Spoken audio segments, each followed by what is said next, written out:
The intercom buzzed while I was reviewing Mrs. Peterson's blood work results. Dr. Anderson. Sarah's voice had that nervous edge I recognized immediately. I pressed the button and waited for her to continue. There's an insurance auditor in the lobby. He brought visitors with him. I set down the chart and asked what kind of visitors she meant. The pause told me everything before she answered. Your family, sir. I closed the patient file and walked out of the exam room into the empty hallway. 12 years I'd spent building this clinic from nothing, treating families in this Boston suburb, and now my own family showed up with an insurance auditor. The lobby came into view as I turned the corner near reception.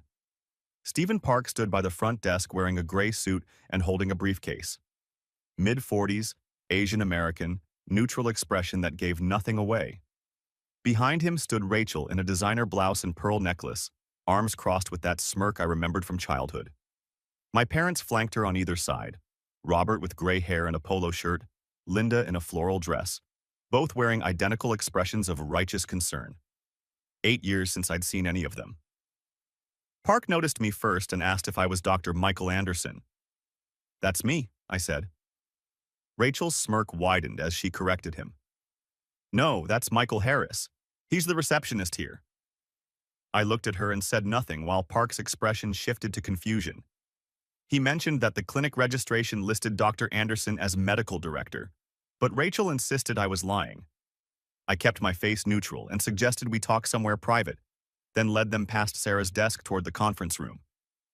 Sarah looked panicked and started to ask what was happening, but I quietly told her to hold my appointments. Rachel followed close behind me, watching as I gave instructions like she thought it proved something. The conference room was small with a table for 6 and a whiteboard on one wall. My medical license hung next to the whiteboard with my name clearly visible to anyone who looked. Everyone took seats while Park opened his briefcase and pulled out a manila folder. I folded my hands on the table and waited without saying anything.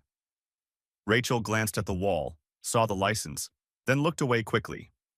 Park opened his notebook and started to address me as Mr. Harris, but I corrected him immediately. My legal name was Michael Anderson, not Harris. He made a note and explained he was here regarding a formal complaint filed with the Massachusetts Insurance Commission. Rachel announced she'd filed the complaint because I was committing fraud. Park pulled out papers and set them on the table between us, explaining these were serious allegations about insurance fraud and practicing medicine without a license. Rachel reached into her purse and produced a printed photo showing me at the reception desk answering the phone. She said she'd taken it 3 weeks ago and claimed I was just administrative staff who told patients I was a doctor. Robert leaned forward and said they were my parents and knew my history. Linda added that I'd barely finished high school and never attended medical school. Rachel mentioned she worked in insurance and knew fraud when she saw it. Park looked at me and asked if I had a response. I pulled out my phone and sent a 3-word text to Margaret Chen. Need you now. I'm calling my attorney, I said. Rachel laughed and started to protest, but Park reminded her that everyone had a right to legal counsel. I set my phone down, and we waited in silence for 10 minutes while Rachel kept staring at me like she expected me to crack under the pressure. I didn't. The door opened and Margaret Chen walked in.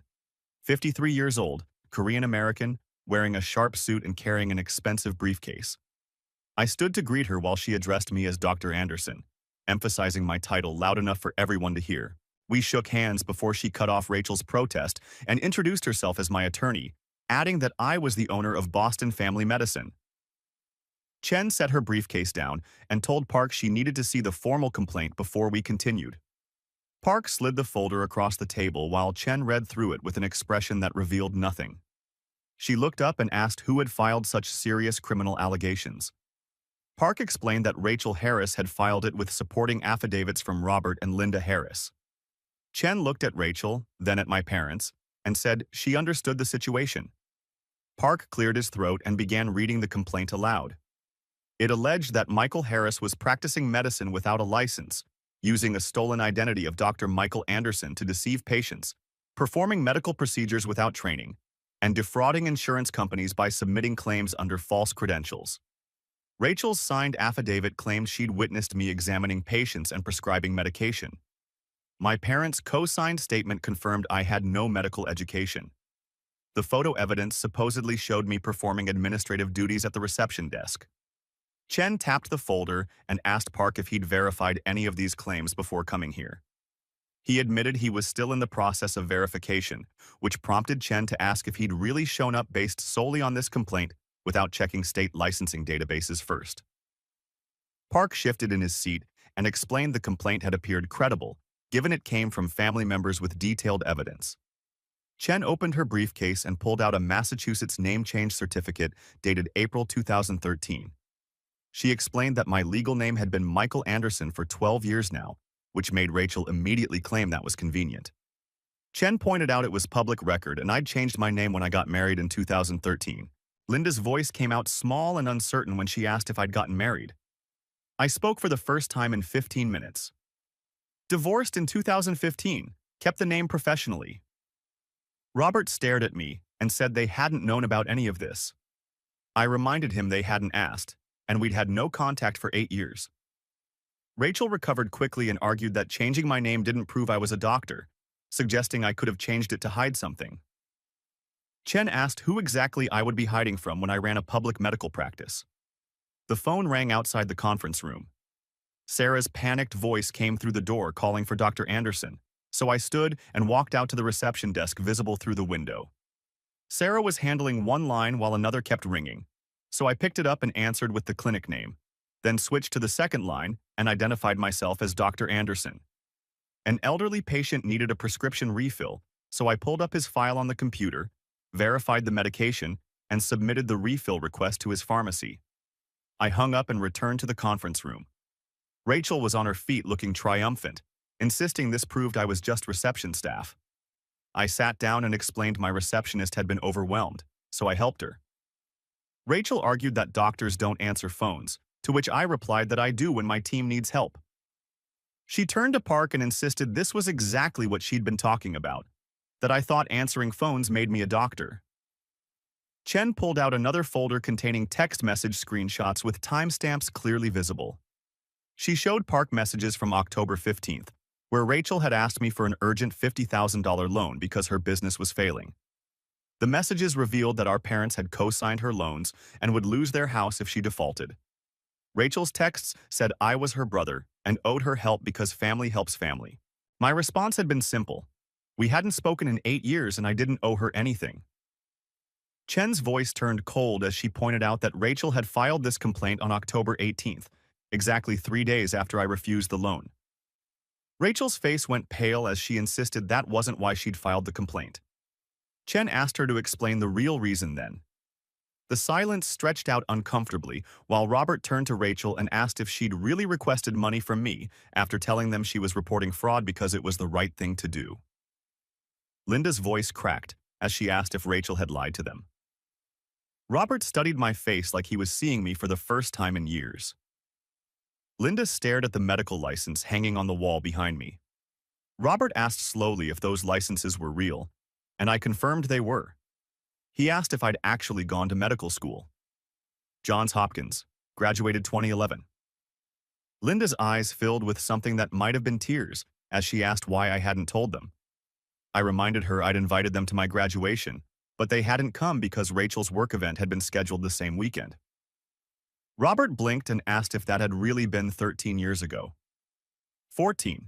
June 2011. Rachel's voice rose as she accused me of manipulation, but Park closed the folder and everyone went quiet. He explained this situation required a thorough investigation and he'd need documentation from Dr. Anderson, if that was truly my legal name. Medical license, board certifications, education transcripts, and clinic ownership papers would all be necessary. Chen asked when he wanted these documents. Tomorrow morning, 9 a.m. Rachel stood abruptly and protested that giving me until tomorrow would let me fake documents. Park reminded her he'd be verifying everything directly with state agencies, and documents were either legitimate or they weren't. He stood and packed his briefcase while explaining he'd also be contacting the Massachusetts Board of Medicine and Hopkins University personally. He looked at Rachel with a serious expression. If Dr. Anderson's credentials are real, this complaint is false. Filing a false complaint with a state agency is a crime. Rachel sat down hard while my parents started to stand from their chairs. Chen's voice stopped them immediately, suggesting they should stay for a moment. Robert bristled and mentioned they had a right to leave, but Chen explained they'd signed legal documents accusing her client of criminal fraud. If I was innocent, and she emphasized that I was, they would face consequences for their actions. Rachel's voice came out thin and uncertain. What consequences? Chen listed them methodically. Defamation, filing a false police report, and interference with a medical practice. She pulled out her tablet and noted that I treated 40 patients per week, so if this complaint damaged my reputation, they'd be liable for my lost income. Linda's hands shook as she insisted they hadn't meant any harm. Chen's response was precise and unforgiving. They'd signed an affidavit in front of a notary, which wasn't the same as meaning no harm. I looked at my parents and stated plainly that they'd tried to destroy my career. Robert stood and started to explain what they thought was happening, but I cut him off by pointing out they'd believed Rachel's story without checking any facts. Like always. I stood up and everyone else followed until the small conference room felt even smaller. I asked a simple question about when my birthday was, which made Linda look confused. Robert tried to dismiss it as irrelevant, so I provided the answer myself. It's today, December 30th, 1989. I'm 35. Linda's face went completely white as I continued speaking in a quiet voice. They'd come here on my birthday to accuse me of fraud because Rachel had convinced them I was a failure. They hadn't called to verify anything or check any facts. They'd just believed her immediately. Rachel's voice broke as she told me to stop playing the victim, but I ignored her and addressed Park's upcoming return tomorrow morning at 9 a.m. I told all three of them that he'd see my medical license, my hospital credentials, and my patient records documenting 8 years of treating families in this community. Then they'd have to explain to him why they'd filed a false complaint. Park walked to the door with Chen following him out. Rachel and my parents stood frozen in place while Rachel whispered something about how people could fake licenses these days. I picked up my phone and saw the calendar alert reminding me about my 35th birthday, then dismissed it without any emotion. Come back tomorrow, see for yourself. Robert's voice came out small and uncertain, suggesting that if I really was a doctor, but I interrupted him before he could finish. They'd find out everything in the morning and they shouldn't be late. They left one by one until I stood alone in the empty conference room staring at the chairs they'd occupied. Tomorrow morning at 9 a.m., everything would change for all of them. The truth had a way of doing that. The conference room looked exactly the same the next morning when I arrived at 8:45 with my coffee in hand. Chen sat beside me with 3 thick folders arranged precisely on the table. She'd spent the evening gathering every piece of documentation Park might need to verify my credentials. My parents arrived at 8:57 looking exhausted, with dark circles under their eyes and wrinkled clothes that suggested they'd spent the night arguing. Rachel walked in at 8:58 with perfect makeup and a confident stride that didn't quite hide the slight tremor in her hands. Park arrived at 8:59 carrying a folder twice as thick as yesterday's. He set it on the table with a heavy thud that made Rachel's eyes lock onto it immediately. Park greeted everyone and explained he'd spent yesterday evening making calls and checking databases, then opened his laptop without further preamble. The screen came to life showing the Massachusetts Board of Medicine website as he explained he'd searched the state licensing database. His fingers typed Michael Anderson, MD, into the search field. The results appeared instantly on screen with my license information displayed for everyone to see. License number MD 48291, issued November 2014, specialty listed as family medicine, status showing active with no restrictions. Rachel leaned forward and insisted that had to be someone else with the same name, but Park scrolled down to show the license listed this clinic's address and my date of birth, December 30th, 1989. That's me, I said quietly. My parents leaned forward to stare at the screen while Rachel's face lost several shades of color. Park closed the laptop and opened the thick folder he'd brought, laying out documents one by one in a methodical sequence. The first page showed a certified copy of my Johns Hopkins University diploma, followed by my medical license certificate, then my Massachusetts General Hospital residency completion certificate, and finally the deed showing I'd purchased this clinic building. Park's expression changed as he looked up from the documents. He stared at me for a long moment, then turned to Rachel, then back to me again. His face literally fell as the full realization hit him. the shock and understanding crossing his features in a wave I could see from across the table. "Dr. Anderson," he said slowly. Rachel started to protest that I wasn't a doctor, but Park cut her off with a single statement that filled the room with stunned silence. "I was the owner of this clinic," he explained, having purchased the building in 2016 for $890,000. His insurance company had credentialed me since 2016, making me not just an employee but the medical director and only physician practicing here. He looked at Rachel and asked why my family thought I was a receptionist. Rachel's mouth opened and closed without producing any sound. Robert's hands started shaking as he gripped the edge of the table.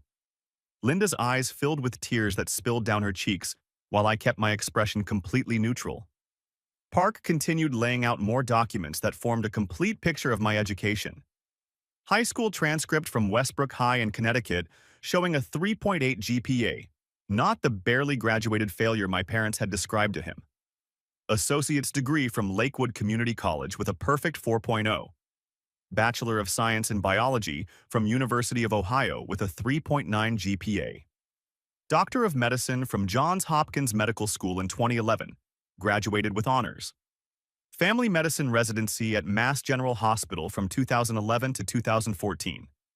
Park addressed my parents directly and reminded them they'd claimed I barely graduated high school. Robert stared at the transcripts like they were written in a foreign language he couldn't quite comprehend. Park explained he'd verified every document yesterday by contacting each institution personally. Linda's voice came out as barely a whisper when she asked if I'd really attended Johns Hopkins, one of the best medical schools in the country. "Fourth best, actually," I replied. The professional records came next in another systematic wave that left no room for doubt or denial. Massachusetts medical license issued in 2014 and renewed every 2 years through the present. Board certification from the American Board of Family Medicine in 2015. DEA license authorizing me to prescribe medication. Active hospital privileges at St. Mary's Hospital. Credentialing with 8 different insurance companies including Park's. Patient registry showing 2,847 patients treated since I'd opened this practice in 2016. Park noted I had 0 malpractice claims and 0 complaints filed with the medical board. He pulled up another screen showing my patient satisfaction scores, 4.8 out of 5, and insurance claims totaling $1.4 million paid out between 2016 and 2024. Every single claim had been properly documented and every procedure fully justified by medical necessity. He looked directly at Rachel and reminded her she'd filed a complaint accusing me of insurance fraud when I was actually one of their highest-rated providers. Robert's voice cracked when he finally spoke. "You're a doctor, a real doctor." I confirmed this simple fact while Linda processed the reality that I owned this entire clinic and had purchased the building myself. Robert asked why I hadn't told them any of this, and I reminded him that I had told them. They just hadn't listened. Linda insisted they would have remembered something this important, which prompted Chen to pull out another document from her folder. The graduation announcement I'd sent to their Connecticut address on June 15, 2011, complete with the RSVP card they'd returned saying they couldn't attend because of Rachel's work event that same weekend. Chen produced a stack of Christmas cards I'd sent every year until 2017, all returned marked wrong address because they'd moved in 2018 without telling me their new location. The evidence of their systematic abandonment sat there on the table for everyone to see. Park turned his attention to Rachel and asked her to clarify her employment status in the insurance industry. She stammered that she had worked in insurance but no longer did, which made him press for the specific date she'd stopped. Chen answered for her, March 2023, when Northeast Insurance had terminated her employment for ethics violations. Rachel protested that her employment record was private information. Chen explained it was entirely relevant given that Rachel had filed an insurance fraud complaint while claiming expertise in the industry. She asked why Rachel hadn't used her access to provider databases to search for my credentials before filing. Rachel insisted she had searched but used Michael Harris as the name, which Park immediately noted was incorrect since my legal name had been Anderson for 12 years. A simple database search would have shown this within seconds. Rachel claimed she hadn't known about the name change, which Park pointed out was because she hadn't spoken to me in 8 years, a fact she'd admitted herself during yesterday's meeting. He picked up the photo Rachel had submitted as evidence, the one showing me answering phones at the reception desk. Rachel looked triumphant for a moment until Park asked what exactly this photo was supposed to prove. Doctors in small practices helped with administrative tasks all the time. I explained I had one receptionist who occasionally needed backup when she was sick or overwhelmed by call volume. I covered the front desk the same way I cleaned exam rooms when our custodian couldn't make it in. No job was beneath me, and I'd never understood why Rachel thought helping my staff made me less professional. I looked at her directly and noted she'd thought it made me small, when I'd always considered it part of being a good employer. A commotion erupted outside the conference room. The door flew open and Sarah appeared looking panicked, with 8 or 10 patients crowded in the waiting room behind her. She apologized profusely and explained they'd heard about an investigation questioning whether I was a real doctor. Mrs. Kowalski pushed past Sarah into the conference room and declared the accusation was completely insane since I'd been her physician for 6 years. She turned to Park and told him I'd found her stage 1 breast cancer during a routine exam. Early detection had saved her life, and she was in remission now because of my thoroughness. Another patient with a cane explained I'd diagnosed his diabetes before he'd shown any symptoms, while a young mother shared that I'd delivered her baby right here in the clinic when she couldn't make it to the hospital in time. Rachel seemed to shrink into her chair while my parents watched in shock. I stood and addressed my patients, asking them to please go home because the situation was being handled. Mrs. Kowalski demanded to know if these people were actually accusing me of fraud, but I assured her everything was being resolved and thanked everyone for their concern. They left reluctantly, still muttering about the absurdity of anyone questioning my credentials. Chen waited until the door closed before pulling out a new folder. She suggested we discuss the real reason Rachel had filed this complaint, then laid out bankruptcy documents showing Rachel Harris had filed for Chapter 7 bankruptcy in October 2024. Total debt of $312,000, including $240,000 in business loans, co-signed by Robert and Linda Harris, plus $72,000 in credit card debt.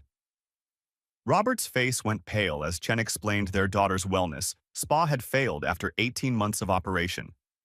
A bank foreclosure notice on their Connecticut home had been filed November 1st.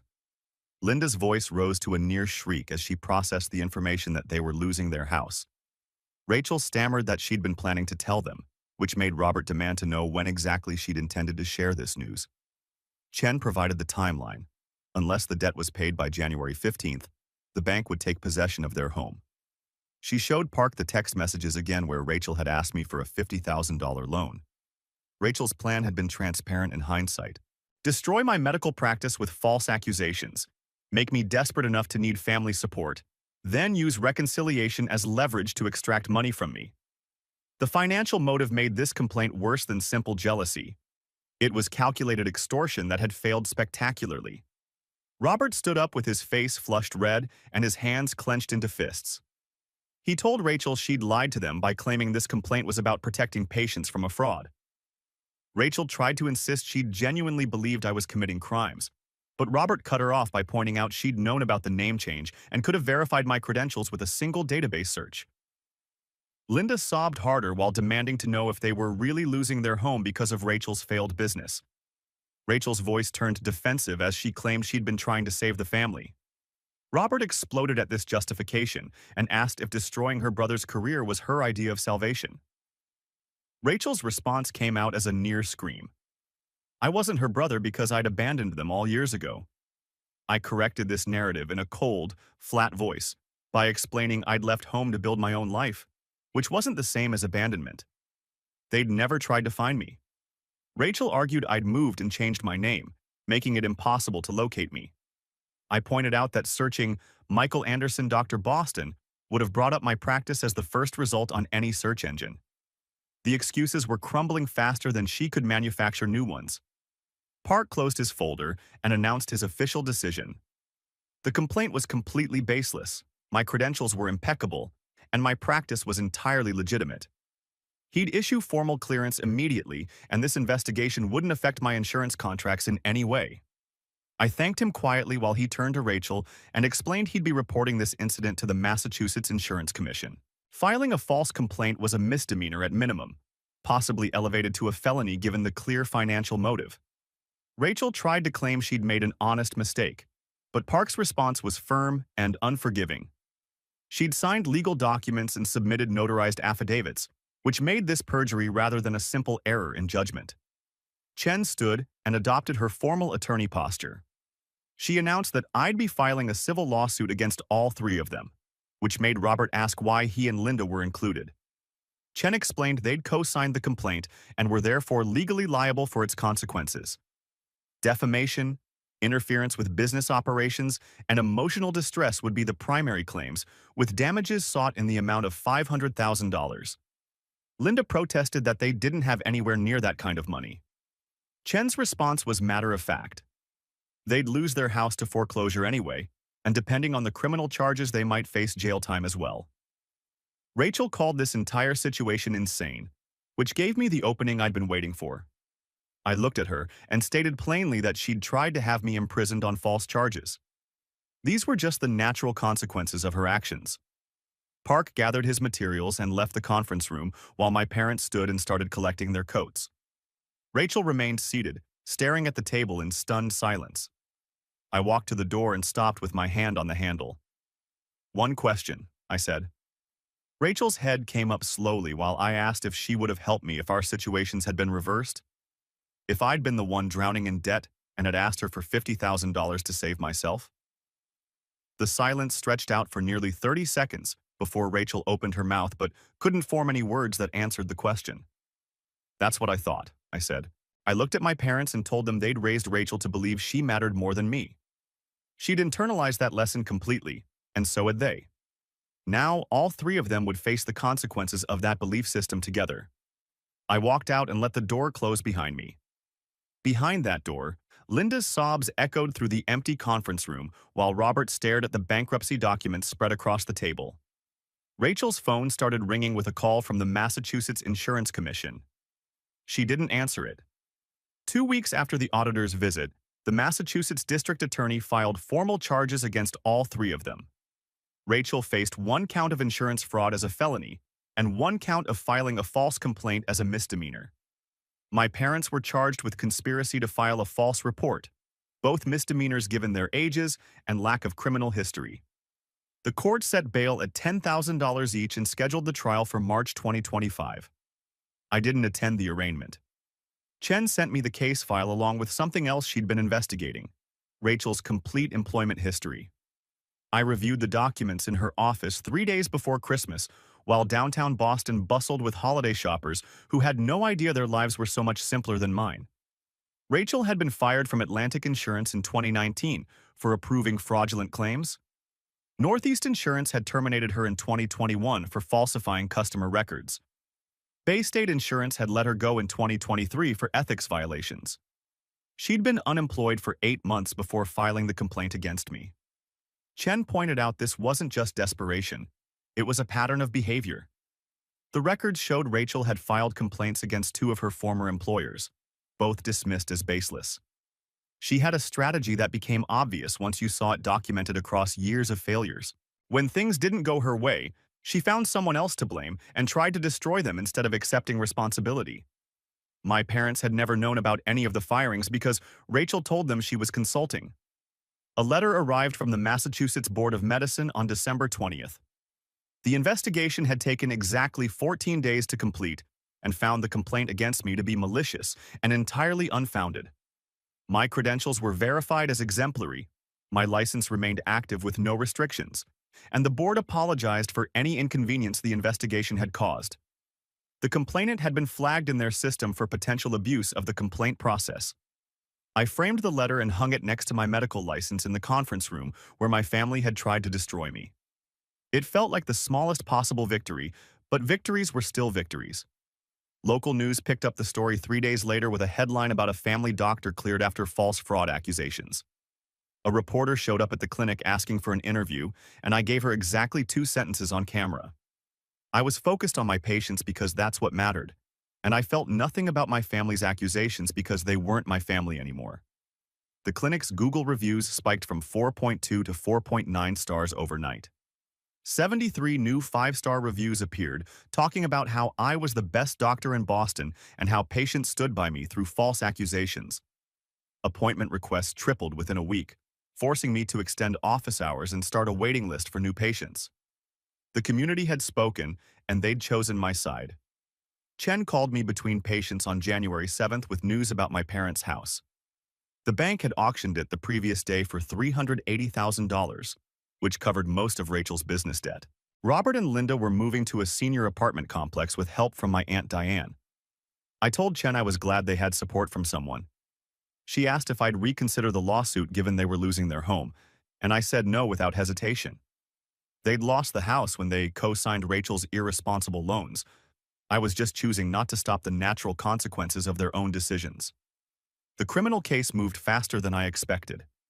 Rachel's public defender negotiated a plea deal in mid-January that reduced the insurance fraud charge from a felony to a misdemeanor. She received 18 months in federal prison followed by 3 years of probation, permanent banishment from the insurance industry, and an order to pay $25,000 in restitution to the insurance commission. My parents accepted a probation deal, 2 years with no jail time given their age and first offense status. I read the sentencing documents alone in my office after the last patient left for the day. 18 months felt simultaneously too long and not nearly long enough for someone who'd tried to destroy my entire life. I stared out the window at the parking lot and wondered if that constituted justice or just bureaucratic efficiency. The civil lawsuit settled in February for $200,000, significantly reduced from the original $500,000 we'd demanded. Rachel was declared judgment-proof due to her bankruptcy, so my parents had to pay $50,000 from their house sale proceeds while the insurance company contributed the remaining $150,000 to close the case quickly. I donated my parents' entire $50,000 portion to a medical charity that provided free care to underserved communities. Chen asked why I'd give away money I was legally entitled to keep, and I explained that I didn't want their money. I wanted them to know I didn't need it. Making their contribution irrelevant was more painful than keeping it would have been. I used the insurance company's $150,000 to expand the practice. In March, I hired Dr. Sarah Chen as a pediatrician, no relation to my attorney despite the shared last name. We added 4 new exam rooms and changed the sign outside to read Boston Family Medicine, Anderson and Chen, MDs, in clean, modern letters. The grand reopening drew a small crowd of patients who brought cards and flowers like it was a wedding instead of a business expansion. Mrs. Kowalski gave a short speech about how I'd saved her life and was now positioned to save many more lives in the community. I thanked everyone and said this was what actually mattered. Not headlines or lawsuits, just the work itself. My extended family split down predictable lines once the news spread beyond Boston. Aunt Diane sent texts asking if I could forgive my parents since they were so devastated. Uncle Tom called me cruel and said they'd just made a mistake. Cousin Jennifer messaged her support and agreed what they'd done was unforgivable. Cousin Marcus accused me of tearing the family apart by refusing to stick together. I responded to Aunt Diane with a single word. No. I blocked Uncle Tom's number entirely. I thanked Cousin Jennifer for understanding. I told Cousin Marcus that I hadn't torn anything apart. Our parents had done that by choosing to believe lies without verification. Then I unfriended 14 relatives on social media, kept the 3 cousins who'd supported me, and deleted myself from the family group chat that had been silent since December anyway. A handwritten letter arrived at the clinic in late March with Linda's careful cursive filling 2 pages of floral stationery. She wrote that they knew they'd hurt me and were so sorry, that they hadn't known Rachel was lying and had trusted her, that they'd lost their home and were living in a 1-bedroom apartment now. Robert had health problems, and they didn't have good insurance anymore. She knew they didn't deserve my help, but I was still their son, and couldn't we at least talk so they could explain everything properly? I read the entire letter twice before folding it and filing it in my desk drawer. They wanted to explain their side after 8 years of never asking about mine. The mathematics of that exchange didn't balance no matter how I calculated it, so I never responded to the letter or any of the 3 phone messages Linda left over the following weeks. Boston Magazine contacted me in April about featuring me in their Top 40 Doctors Under 40 issue. The interview happened over coffee near my clinic with a journalist who asked surprisingly good questions about how I'd coped with false accusations from my own family. I told her I'd focused on my patients because they were why I'd become a doctor in the first place. She asked if I regretted cutting off my family entirely. I regret that it was necessary, I said. Not that I did it. The article published in May with a photo of me in my white coat standing in front of the newly expanded clinic. 3 former medical school classmates reached out to congratulate me, and I realized I hadn't spoken to any of them in years because I'd been so focused on building my practice that I'd forgotten to maintain friendships. I started making plans to change that.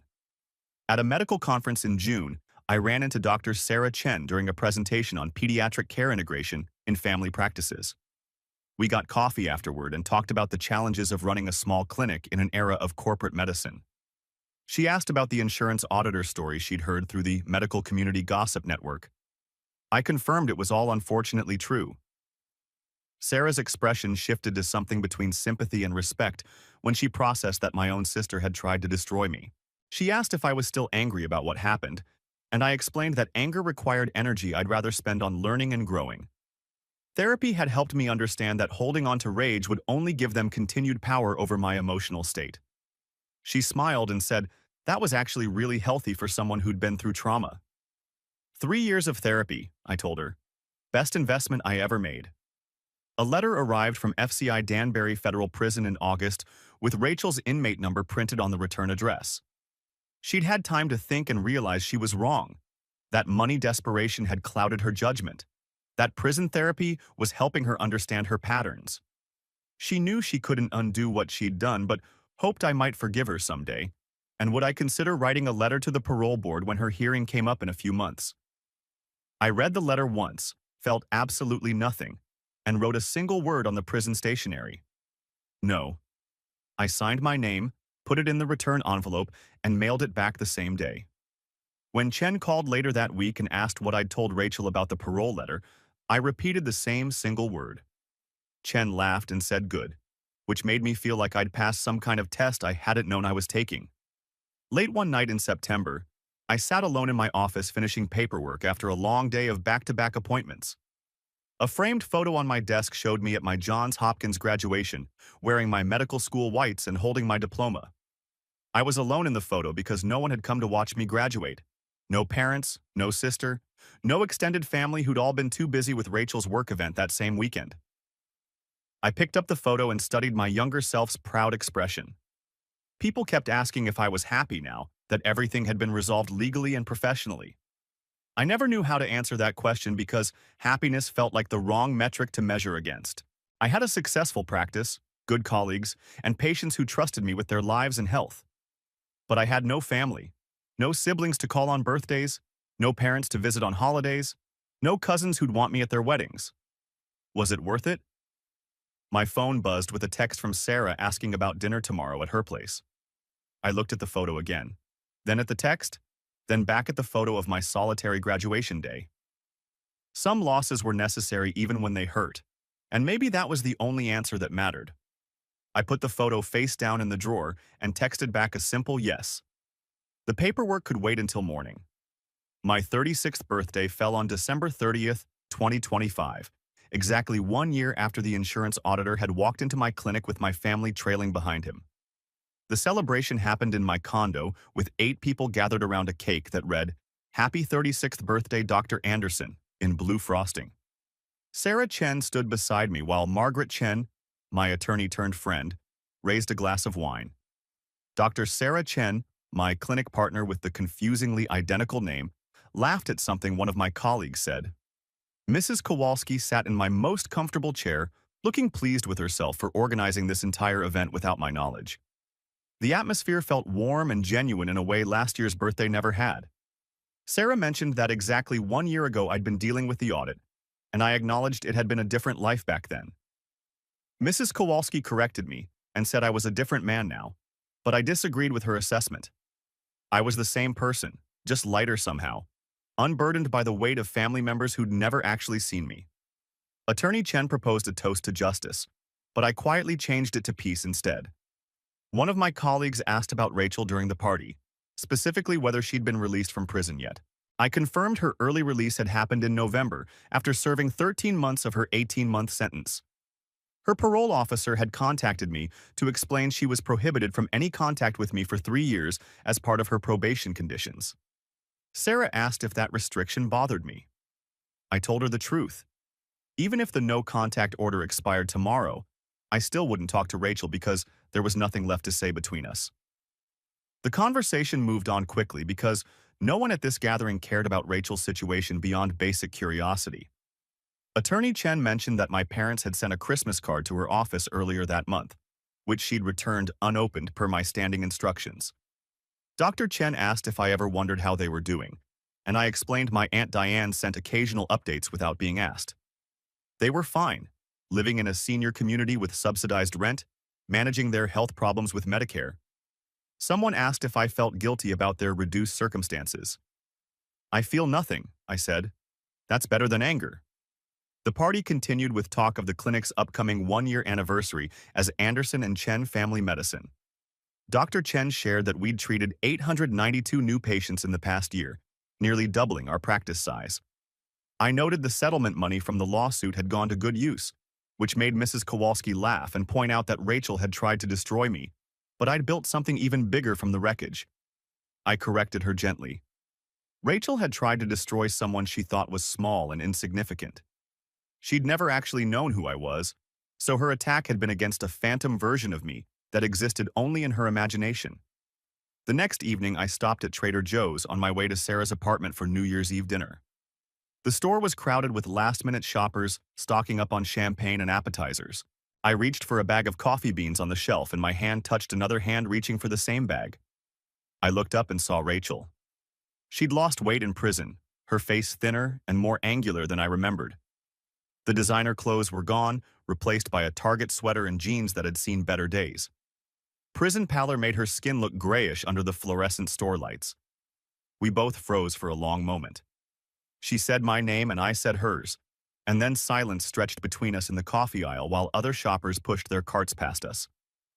Rachel started to say she wanted to tell me something, but I cut her off with a single word and picked up the coffee. I walked away without looking back, though I could feel her watching me until I turned the corner toward the checkout lanes. That night at Sarah's apartment, I told her about the encounter while we cooked dinner together. She stopped chopping vegetables and asked if I was okay, and I confirmed I was fine because I'd felt absolutely nothing during the interaction. Sarah asked whether that numbness was good or bad, which was exactly the question I'd been asking myself. Sometimes I wondered if I should feel more, anger or sadness or even pity for the sister who'd destroyed her own life trying to destroy mine. Sarah pointed out that I could only feel what I actually felt, and apathy wasn't morally wrong. My therapist had said the same thing multiple times over the past 3 years. Sarah asked if I missed having family, which made me look around her apartment at the photos covering her walls. Pictures of us at the clinic reopening, of me and my colleagues at conferences, of Mrs. Kowalski's remission celebration party. I have family, I told her, just not the one I was born into. The following Monday morning, our new receptionist Jenna struggled with the phone system during the early rush of appointment calls. I sat down at the front desk and walked her through the process while she apologized for not knowing it already. Dr. Chen walked past and made a teasing comment about me helping with reception again, but I told Jenna no job was too small when you were part of a team. A medical student shadowing me that day seemed surprised that I actually answered phones like Rachel's photo had shown. I confirmed I did this sometimes and asked if that was a problem. The student admitted most doctors wouldn't do administrative work, to which I replied those doctors were missing the entire point of running a practice focused on patient care rather than ego. Later that morning, Mr. Torres brought up the story about my family's accusations during his exam. He'd heard about it through the patient gossip network and wanted to express his opinion that they'd been completely wrong about me. I thanked him for the support, and he asked why I stayed at a small clinic when I could work at a big hospital with my credentials and reputation. Big hospitals treat diseases, I explained. I treat people. Mr. Torres nodded and said that was a good answer, so I told him it was also the true answer, the real reason I'd chosen this particular path through medicine. That evening, I sat alone in my office writing patient notes after the last appointment had finished. The quiet of the empty clinic gave me space to think about the question people kept asking, whether I regretted cutting off my family completely. I regretted that it had been necessary, but not that I'd actually done it. My sister had thought answering phones made me small and insignificant. My parents had assumed I was a failure because I hadn't continuously updated them on every success. None of them had understood the fundamental truth that I didn't need them to see me or validate my accomplishments. I'd needed to stop waiting for them to look in my direction. Revenge would have been proving them wrong and forcing them to acknowledge their mistake. Peace was making their opinions completely irrelevant to my sense of self-worth. I hadn't won some kind of war against my family. I'd simply stopped fighting a battle that had never been mine to win in the first place. At 7 that evening, I locked the clinic doors and walked to the parking lot where Sarah waited in her car. Light snow had started falling, coating everything in a thin layer of white that would probably be gone by morning. I got in the passenger seat and Sarah asked about my day. "Good day," I said. "Mr. Torres's cancer screening came back clear." We drove through the quiet streets while I watched the clinic sign fade in the rearview mirror. Anderson and Chen Family Medicine in clean, modern letters that represented everything I'd built from nothing. Sarah asked what I was thinking about, and I told her I'd built something real and solid that belonged entirely to me. She agreed I had, which prompted me to clarify that I'd done it for myself rather than to prove anything to my family. "That's the best reason," she said. Sarah asked if I was happy now that a year had passed and everything had settled into a new normal. I paused before answering because happiness felt like the wrong metric to measure against. I was at peace, which seemed more valuable than happiness in the long term. Sarah asked if peace was really better than happiness. I explained that happiness depended on external circumstances that constantly changed, while peace came from internal acceptance that remained stable regardless of what happened around you. Sarah laughed and said I sounded very zen for a family medicine doctor, so I reminded her that 3 years of therapy was expensive enough that I needed to sound wise to justify the cost. We drove into the snow while I thought about how some stories don't end with victory or vindication. They end with acceptance of what is rather than grief over what could have been. That was enough for me.